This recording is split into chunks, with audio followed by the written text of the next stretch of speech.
ಸ್ನೇಹಿತರೆ ನಮಸ್ತೆ. ನ್ಯೂಸ್ 12ನ ಇವತ್ತಿನ ವಿಶೇಷ ಕಾರ್ಯಕ್ರಮಕ್ಕೆ ಸ್ವಾಗತ. ನಾನು ಭಾಸ್ಕರ್ ತೋಟಗೆರೆ. ನನ್ನೊಂದಿಗೆ ಇವತ್ತಿನ ವಿಶೇಷ ಕಾರ್ಯಕ್ರಮದಲ್ಲಿ ಇಶಾನಿ ಅವರಿದ್ದಾರೆ. ಸೊ ಅವ್ರ ಜೊತೆ ಸಾಕಷ್ಟು ಸೀಸನ್ 10 ಕನ್ನಡ ಬಿಗ್ ಬಾಸ್ನ ಕುರಿತು ಸಾಕಷ್ಟು ಮಾತನಾಡ್ತಾ ಹೋಗೋಣ. ಇನ್ನೇನು ಫಿನಾಲೆ ಹಂತದಲ್ಲಿ ಕೂಡ ಇರುವಂಥದ್ದು. ಸೊ ಈ ಕುರಿತು ಮಾತನಾಡ್ತಾ ಹೋಗ್ತೀನಿ. ಅದಕ್ಕೂ ಮುಂಚೆ ಮೇಡಮ್ನ ಕಾರ್ಯಕ್ರಮಕ್ಕೆ ವೆಲ್ಕಮ್ ಮಾಡ್ಕೊಳ್ತೀನಿ. Madam, welcome to my show. Thank you. ಹೇಗಿದ್ದೀರಿ ಮೇಡಮ್? ಚೆನ್ನಾಗಿದ್ದೀನಿ, ನೀವ್ ಹೇಗಿದ್ದೀರಾ? Super madam. ನೀವು ಬಿಗ್ ಬಾಸ್ ಮನೆಯಿಂದ ಹೊರಗಡೆ ಬಂದ್ಮೇಲೆ ಫಸ್ಟ್ ಮಾಡಿದ್ದು ಕೆಲಸ ಏನು ಅಂತ? ಇಮಿಡಿಯೇಟ್ ಆಗಿ ನಾನು ಸ್ಟುಡಿಯೋಗೆ ಹೋದೆ. ಹಾಡ್ ರೆಕಾರ್ಡ್ ಮಾಡ್ಬೇಕಂತ ಅಲ್ಲೇ ರೆಡಿಯಾಗಿ ಹೋದೆ ನಾನು.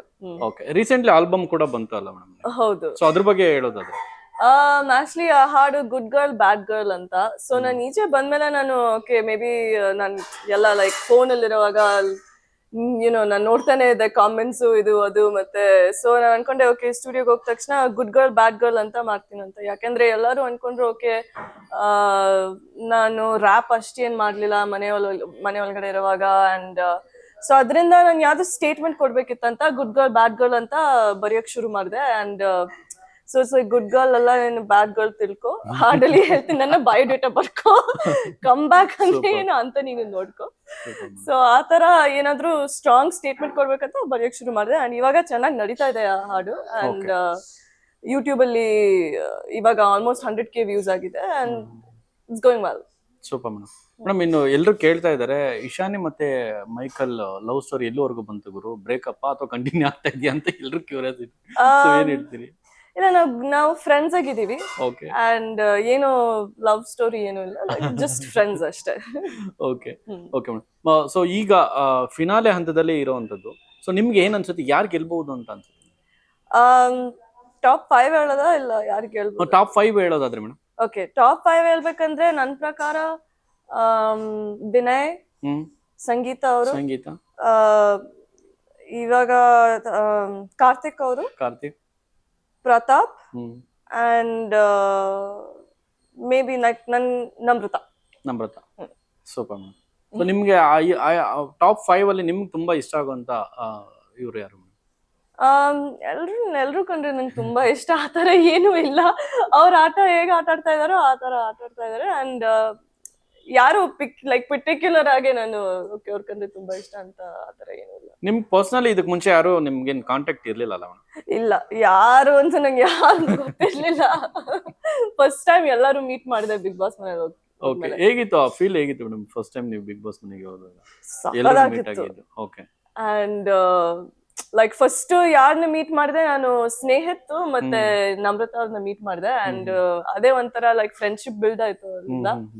ಅಂಡ್ ಎಕ್ಸ್ಪೀರಿಯನ್ಸ್ ತುಂಬಾ ಸಾಕಾಗಿತ್ತು. ಅಂಡ್ ಎಲ್ಲಾರು ಮೀಟ್ ಮಾಡಿ ನಾನು ಒಂಥರ ಶಾಕ್ ಅಲ್ಲಿ ಇದೆ, ಓಕೆ ಯಾರು ಅಂತ ನಂಗೂ ಗೊತ್ತಿರ್ಲಿಲ್ಲ. ಬಟ್ ತುಂಬಾ ಚೆನ್ನಾಗಿತ್ತು. ಓಕೆ, ಬಿಗ್ ಬಾಸ್ ಮನೆಯಿಂದ ಹೊರಗಡೆ ಬಂದ ಮೇಲೆ ಹೇಗಿತ್ತು? ಹೇಗೆ ಫೀಲ್ ಆಯ್ತು ಅಂತೇಳಿ? ಸ್ವಲ್ಪ ಬೇಜಾರಾಯ್ತು. ಯಾಕಂದ್ರೆ ನಾನು ಅನ್ಕೊಂಡೆ ನಾನು ಬೇಗನೆ ಆಚೆ ಬಂದ್ಬಿಟ್ಟೆ ಅಂತ. ಅಂಡ್ ಸೊ ಮನೇಲಿ ಇರುವಾಗ ನಾವ್ ಎಲ್ಲಾರು ಫ್ಯಾಮಿಲಿ ತರ ಆಗ್ಬಿಡ್ತೀವಿ, ಅದೇ ನಮ್ ಫ್ಯಾಮಿಲಿ ಆಗ್ತಾರೆ. ಸೊ ಅವ್ರಿಗೆಲ್ಲಾರು ನಾನು ತುಂಬಾ ಮಿಸ್ ಮಾಡ್ತಾ ಇದೆ. ಅಂಡ್ ಬೇಗನೆ ಆಚೆ ಬಂದ್ಬಿಟ್ಟೆ ಅಂತ ಅನ್ಸುತ್ತೆ ಅಷ್ಟೇ. ಸೊ ನಿಮ್ ಮನೇಲಿ ಏನ್ ಹೇಳಿದ್ರು ಮೇಡಮ್? ಅಮ್ಮ ಆಗ್ಲಿ ಅಪ್ಪ ಆಗ್ಲಿ, ನೀವು ಮನೆಯಿಂದ ಬಿಗ್ ಬಾಸ್ ಅಲ್ಲಿ ಇದ್ದಾಗ ಸೊ ನಿಮ್ಗೆ ಏನಾದ್ರು ಸಜೆಸ್ಟ್ ಮಾಡಿದ್ರಾ ಅಂತ ಹೇಳಿ ಬಂದ್ಮೇಲೆ ಏನಾದ್ರು ಹೇಳಿದ್ರಾ? ಹೌದು, ಡೆಫಿನೆಟ್. ಅವ್ರು ಹೇಳಿದ್ರು ನಿನ್ ಬಗ್ಗೆನೇ ಯೋಚನೆ ಮಾಡ್ಬೇಕಿತ್ತು, ಏನಕ್ಕೆ ಎಲ್ಲಾರ ಬಗ್ಗೆ ಯೋಚನೆ ಮಾಡಿದ್ರಿ ಅಂತ. ಸೊ ನಿಂದ ಆಟ ಆಡ್ಬೇಕಿತ್ತು ಅಂತ ಅವ್ರು ನೋಡ್ತಾನೆ ಇದ್ರು. ಸೊ ಅಬ್ಸರ್ವ್ ಮಾಡಿದ್ರು. And at the same time rap songs ಏನಕ್ಕ ಲೈಕ್ ರ್ಯಾಪ್ ಮಾಡಿಲ್ಲ ಅಂತ ಕೇಳಿದ್ರು. ಬಟ್ ನಾನ್ ಮಾಡ್ದೆ, ಅದು ಅಷ್ಟೇನು ಬ್ರಾಡ್ಕಾಸ್ಟ್ ಆಗಿಲ್ಲ ಅಂತ ಲೈಕ್ ಅನ್ಕೊಂಡಿದೀನಿ. ಸೊ ಯಾಕಂದ್ರೆ ನಾನು ಎಲ್ಲಾ ಕಡೆ ನನ್ನ ತುಕಾಲಿ ಅವ್ರ ಜೊತೆ ಇರ್ಲಿ, ಇಲ್ಲಾಂದ್ರೆ ಎಷ್ಟೊಂದು ಎಲ್ಲರ ಜೊತೆ ನಾನು ಡ್ಯಾನ್ಸ್ ಮಾಡಿದೆ, ಹಾಡ್ ಹೇಳ್ದೆ, ಆ ತರ ಇತ್ತು. ಬಟ್ ಅಷ್ಟೇನು ತೋರಿಸ್ಲಿಲ್ಲ ಅಷ್ಟೇ. ಓಕೆ ಮೇಡಮ್, ಇನ್ನು ಬಿಗ್ ಬಾಸ್ ಮನೆಯಿಂದ ಬಂದ್ಮೇಲೆ ಯಾರನ್ನೆಲ್ಲ ಮೀಟ್ ಆದ್ರಿ ಅಂತೀರಿ? ರಕ್ಷಕ್, ಸ್ನೇಹಿತ್ ಮತ್ತೆ ನೀತು, ಇವ್ರು 3 ಜನ ಮೀಟ್ ಆಗಿದ್ದಾರೆ. ಓಕೆ, ಫೈನಲಿ ಮೇಡಮ್ ಕಪ್ ಯಾರು ಗೆಲ್ತಾರೆ ಮೇಡಮ್? ಬಿಗ್ ಬಾಸ್ ಕಪ್ ಯಾರು ಗೆಲ್ತಾರೆ? ಅದು ಕಷ್ಟ ಹೇಳಕ್. ಯಾಕೆಂದ್ರೆ ಈ ಸೀಸನ್ ಎಷ್ಟು ಅನ್ಪ್ರಿಡಿಕ್ಟಬಲ್ ಆಗಿದೆ ಅಂದ್ರೆ, ಸೊ ಏನು ಹೇಳಕ್ ಆಗಲ್ಲ ಯಾರ್ ಕಪ್ ಗೆಲ್ತಾರಂತ. ಬಟ್ ನನ್ ಪ್ರಕಾರ ಐ ಥಿಂಕ್ ಮೇ ಬಿ ಸಂಗೀತ ಅವರು. ಸೊ ಐ ವಾಂಟ್ ಲೈಕ್ ಹೌದು, ನನ್ ಪ್ರಕಾರ ಸಂಗೀತ ಅವ್ರಿಗೆ ತುಂಬಾ ಹೈ ಚಾನ್ಸಸ್ ಇದೆ ಅಂತ ಅನ್ಸುತ್ತೆ. ಸಂಗೀತ ಅವರು ಇಲ್ಲಾಂದ್ರೆ ವಿನಯ್ ಅವರು ಅಂತ ನಾನು ಅನ್ಕೊಂಡಿದ್ದೀನಿ. Super madam. ಮೇಡಮ್ ಪಾಪ ಡ್ರೋನ್ ಮೇಲೆ ನಿಮ್ಗೆ ಸಿಂಪತಿ ಇಲ್ವಾ? ಸಿಂಪತಿ ಸಿ ಅದೇನು ಸಿ ಅಲ್ಲಿರುವಾಗ ಅದು ಒಂಥರ ಸಿಂಪತಿ ಕ್ರಿಯೇಟ್ ಆಯ್ತು, ಯಾಕೆಂದ್ರೆ ಯುನೋ ಅವ್ರು ಚಿಕ್ಕವರು, ಮತ್ತೆ ಅವ್ರಿಗೆ ಫ್ಯಾಮಿಲಿ ಜೊತೆ ಅಷ್ಟೇನು ಮಾತಾಡ್ಲಿಲ್ಲ, 3 ವರ್ಷ ಆದ್ಮೇಲೆ ಮಾತಾಡಿದ್ರು, ಅದೆಲ್ಲ ಆಗಿತ್ತಲ್ವಾ. ಸೊ ಆವಾಗ ಸ್ವಲ್ಪ ಸಿಂಪತಿ ಇತ್ತು, ಅವ್ರ ಜೊತೆ ನಾನು ಮಾತಾಡಕ್ ಟ್ರೈ ಮಾಡ್ದೆ, ಎಲ್ಲ ಇತ್ತು, ಬಟ್ ಅಷ್ಟೇನ್ ಮಾತಾಡಕ್ ಹೋಗ್ಲಿಲ್ಲ ಅವರು ನನ್ ಜೊತೆ. ಬಟ್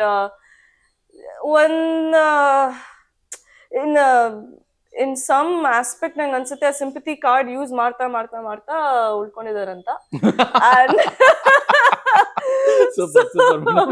ಅದ್ರಿಂದ ನಾನು ಆನೆಸ್ಟ್ ಆಗಿ ಹೇಳ್ತೀನಿ, ಲೈಕ್ ಸಿ ಅವ್ರ ಮೇಲೆ ನಂಗೆ ಏನೋ ಆತರ, ಸಿ ಅವ್ರ ಆಟ ಹೇಗ್ ಆಟ ಆಡ್ತಾ ಇದಾರೋ ಚೆನ್ನಾಗಿ ಆಟ ಆಡ್ತಾ ಇದಾರೆ, but at the same time ಆ ಸಿಂಪತಿ ಕಾರ್ಡ್ ಯೂಸ್ ಮಾಡಿ ಲೈಕ್ ಅದು ಬೇಡ ಅಂತ ಅನ್ಸುತ್ತೆ. ಇವಾಗ ಡಿಫ್ರೆಂಟ್ ಫೇಸ್ ತೋರಿಸ್ತಾ ಇದಾರೆ, ಇವಾಗ ಇನ್ನ ಜಾಸ್ತಿ ಯುನೋ ಎಲ್ಲಿಂದ ಬಂತು ಅಂತ ಅವ್ರಿಗೆ ಧೈರ್ಯ ಬಂದ್ಬಿಟ್ಟಿದೆ. ಇವಾಗ ರಿಯಲ್ ಫೇಸ್ ಓಪನ್ ಆಗ್ತಾ ಇದೆ. ಹೌದು ಹೌದು, ಬಟ್ ಮೇ ಬಿ ಅದು ಕಾಂಪಿಟೇಷನ್ ಅಲ್ವಾ, ಸೊ ಅದ್ರಿಂದ ಮೇ ಬಿ ಅವರು ಇವಾಗ ಧೈರ್ಯ ಬರ್ತಾ ಇದೆ ಅಂತ ಅನ್ಕೊಂಡಿದೀನಿ, ಬಟ್ ಯಾರಿಗ್ ಗೊತ್ತು, ಲೈಕ್ ಇಟ್ಸ್ ಕನ್ಫ್ಯೂಸಿಂಗ್. ಮೇಡಮ್, ಇನ್ನು ಬಿಗ್ ಬಾಸ್ ಮನೆಯಲ್ಲಿ ಕೆಲವು ಸಲ ತುಂಬಾ ಅಗ್ರೆಸಿವ್ ಆಗಿ ಆಡೋವಂಥದ್ದು, ಇನ್ ಕೆಲವು ಸಲ ತುಂಬಾ ಏನೋ ಫ್ರೆಂಡ್ಲಿ ಆಗಿ ಅಥವಾ ಫ್ರೆಂಡ್ಶಿಪ್ ಅಲ್ಲಿ ಅಥವಾ ಲವ್ ಮೂಮೆಂಟ್ಸ್ ಆತರ ಎಲ್ಲ ಶೋ ಅಪ್ ಇರುತ್ತಲ್ಲ, ಅದೆಲ್ಲಾನು ಗೇಮ್ಸ್ ಒಂದು ಸ್ಟ್ರಾಟಜಿನ ಅಥವಾ ರಿಯಲ್ ಆಗಿ ಅಲ್ಲಿ ಎಕ್ಸ್ಪೋಸ್ ಆಗೋವಂಥದ್ದು ಆ ಫೀಲ್ಡ್ಸ್ ಎಲ್ಲ? ಇಲ್ಲ, ಅದ್ ರಿಯಲ್ ಏನೆ, ಯಾಕೆ ಅಂದ್ರೆ because it's just how we feel ಅಲ್ವಾ. ಆ ಮೂಮೆಂಟ್ ಅಲ್ಲಿ ಇರುವಾಗ ನಮ್ಗೆ ಏನ್ ಅನ್ಸುತ್ತೋ ನಾವು ಆತರನೇ ಲೈಕ್ ರಿಯಾಕ್ಷನ್ಸ್ ಕೊಡ್ತೀವಿ. ಏನು ಓಕೆ ಸ್ಟ್ರಾಟಜಿನ ಏನು ಅಂತ ಅಟ್ ಲೀಸ್ಟ್ ನನ್ ಪ್ರಕಾರ ನಾನು ಆತರ ಇರ್ಲಿಲ್ಲ, ನಾನು ಹೇಗಿದ್ನೋ ನಾನು ಆತರನೇ ಇದ್ದೆ. So yeah. ಓಕೆ ಮೇಡಮ್, ಇನ್ನು ವಿನಯ್ ಬಗ್ಗೆ ಹೇಳೋದಾದ್ರೆ ಮೇಡಮ್, ವಿನಯ್ ಮತ್ತೆ ಸಂಗೀತ ಅವ್ರದ್ದೊಂದಷ್ಟು ದಿನ ಲವ್ ಸ್ಟೋರಿ ಸೊ ಹಾಗೆ ನಡೀತಾನೆ ಇತ್ತು. ಈಗ ಸಡನ್ಲಿ ನೋಡಿ ಮೇಡಮ್, ಎಲ್ರು ಇಂಡಿವಿಜುವಲ್ ಅಂದ್ರೆ ಅದೆಲ್ಲ ಈ ಲವ್ ಇವೆಲ್ಲ ಸೈಡ್ ಗಿಡೋಗ್ರು, ನಮ್ ಕಪ್ ಗೆಲ್ಲೋದು, ನಾವು ಬಿಗ್ ಬಾಸ್ ಗೆಲ್ಲೋದು ಅಷ್ಟೇ ನಮ್ಗೆ ಇಂಪಾರ್ಟೆನ್ಸ್ ಅನ್ನೋ ತರ ಸೊ ಪೋಟ್ರೆ ಆಗ್ತಾರೆ. ಅದ್ರ ಬಗ್ಗೆ ಹೇಳೋದಾದ್ರೆ? ಸೊ ಐ ಮೀನ್ ಆಬ್ವಿಯಸ್ಲಿ ಏನು ಲವ್ ಸ್ಟೋರಿ ಅಂತ ಏನು ಇಲ್ಲ. ಸೊ ಅವ್ರು they were getting to like ಅವರು ಮಾತಾಡ್ತಾ ಇದ್ರು, ಮತ್ತೆ ಫೈಟ್ ಆಗ್ತಾ ಇತ್ತು, ಮಾತಾಡ್ತಾ ಇದ್ರು, ಫೈಟ್ ಆಗ್ತಾ ಇತ್ತು. ಸೊ ಆ ತರನೇ ನಡೆಯುತ್ತೆ ಅಲ್ಲಿ ಒಳಗಡೆ ಇರುವಾಗ, ಯಾಕೆಂದ್ರೆ ಲೈಕ್ ಯು ಸೈಡ್ ಇವಾಗ ಕಾಂಪಿಟೇಷನ್ ಇದ್ರೆ ನಾವು ಅಗ್ರೆಸಿವ್ನೆಸ್ ಇಲ್ಲಾಂದ್ರೆ ಯಾವ ತರನು ಇರ್ಬೇಕಂದ್ರೆ ನಮ್ಗೂ ಗೊತ್ತಾಗಲ್ಲ. Like it's a competition at the end of the day. ನಮ್ ಸ್ಟ್ರೆಂತ್ಸ್ ಏನಿರುತ್ತಂತ ಅದನ್ನ ನಾವ್ ತೋರ್ಸ್ಬೇಕು. ಸೊ ಹೇಗ್ ತೋರ್ಸ್ಬೇಕಂತ ನಮ್ಗ್ ಗೊತ್ತಾಗಿರುತ್ತೆ. ಸೊ ಅವ್ರು ಹೇಗ್ ತೋರಿಸ್ತಾ ಇದಾರೆ ಅದೇ ರೀತಿಯಲ್ಲೇ ಅವ್ರು ಮಾತಾಡ್ತಾ ಇದಾರೆ ಇಬ್ರುನು. So it's because of competition ಅಂತ ನಾನು ಅನ್ಕೊಂಡಿದೀನಿ. ಅಟ್ ದ ಸೇಮ್ ಟೈಮ್ ಅವರು ರಿಯಾಕ್ಷನ್ಸ್ ಹೇಗಿರುತ್ತೋ ಅದು ಅಲ್ಲೇ ಆ ಕ್ಷಣ ಅವ್ರಿಗೆ ಹೇಗ್ ರಿಯಾಕ್ಟ್ ಮಾಡ್ಬೇಕೋ ಅದು ಹೇಗ್ ಅನ್ಸುತ್ತೋ ಅವ್ರು ರಿಯಾಕ್ಟ್ ಮಾಡ್ತಾರೆ. ಇನ್ನು ಮೇಡಮ್, ತುಕಾಲಿ ಸಂತೋಷ್ ಬಗ್ಗೆ ಹೇಳೋದಾದ್ರೆ ಮೇಡಮ್, ಅವ್ರ ಕಾಮಿಡಿ ಬಗ್ಗೆ ಹೇಳೋದಾದ್ರೆ ಮೇಡಮ್? ಸಿ ಅವ್ರ ಕಾಮಿಡಿ ಆಕ್ಚುಲಿ ಕಾಮಿಡಿ ಮಾಡಿದ್ರೆ ಚೆನ್ನಾಗಿದೆ, ಲೈಕ್ ತುಂಬಾ ಫನಿ ಆಗಿರ್ತಾರೆ. But at the same time ಅವರು ಇನ್ನೊಬ್ರ ಮೇಲೆ ಕಾಮಿಡಿ ಮಾಡಿದ್ರೆ ಅದು ಒಂಥರ ಬೇಜಾರಾಗುತ್ತೆ. ಅಂಡ್ ಅದೇ ಸುದೀಪ್ ಸರ್ ಅಡ್ರೆಸ್ ಮಾಡಿದ್ರು, ಅಂಡ್ ಅದ್ರಿಂದ ತುಂಬಾನೇ ನನ್ಗೂ ಬೇಜಾರಾಯ್ತು ಅದನ್ನ ಕೇಳಿಸ್ಕೊಂಡು. ಅಂಡ್ ನಾನು ಅನ್ಕೊಂಡಿದ್ದೆ ಓಕೆ ಏನಕ್ಕೆ ಈ ತರ ಸ್ಟೇಟ್ಮೆಂಟ್ಸ್ ಕೊಡ್ಬೇಕಿತ್ತು, ಯಾಕೆಂದ್ರೆ ಹೆಂಗಸರಿಗೆ ಅದು ಸ್ವಲ್ಪ ಯುನೋ ಇಟ್ಸ್ ಲಿಟಲ್ ಡ್ಯಾಮೇಜಿಂಗ್ ಅಂತ ಅನ್ಸ್ತು. ಬಟ್ ಅವರು ಅದು ಲೈಕ್ ಪರವಾಗಿಲ್ಲ ಅಂತಾನು ಹೇಳಕ್ ಆಗಲ್ಲ, ಯಾಕಂದ್ರೆ ಇಟ್ಸ್ ಸುದೀಪ್ ಸರೇ ಅಡ್ರೆಸ್ ಮಾಡಿದ್ದಾರೆ, ಸುದೀಪ್ ಸರೇ ಹೇಳಿದ್ದಾರೆ. ಅಂಡ್ ಬಟ್ ಐ ಥಿಂಕ್ ಇವಾಗ ತುಕಾಲಿ ಅವ್ರಿಗೆ ಅರ್ಥ ಆಗ್ಬಿಟ್ಟಿದೆ, ಅಂಡ್ ಅಷ್ಟೇನು ಮಾಡಕ್ ಹೋಗಲ್ಲ ಅಂತ ಅನ್ಕೊಂಡಿದೀನಿ ಅಷ್ಟೇ. TV12 ಕನ್ನಡ, ಇದು ಕನ್ನಡಿಗರ ಧ್ವನಿ.